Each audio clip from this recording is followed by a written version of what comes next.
इस फैमिली के जो मर्द हैं वो दूसरे मर्दों जैसे बिल्कुल नहीं। हम अपनी बीवियों के अलावा किसी और को नहीं देखते। हाँ, सारे मर्द यही कहते हैं। तुम्हें ऐसा लगता है क्या मैंने अपना दिल नहीं रख दिया तुम्हारी मोहब्बत की राह में? हाँ, हम अपनी औरतों को धोखा नहीं देते।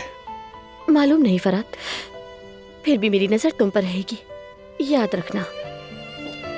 मैं तो यही चाहता हूं कि तुम्हारी नजरें उम्र के आखिरी हिस्से तक मुझ पर ही टिकी रहे मेरी जान।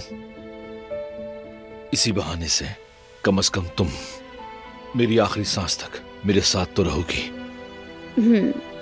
तो फिर दिल का क्या होगा? मेरी आंखें तुम्हारी राह तकती हैं और मेरा ये पागल दिल सिर्फ तुम्हारे लिए धड़कता है।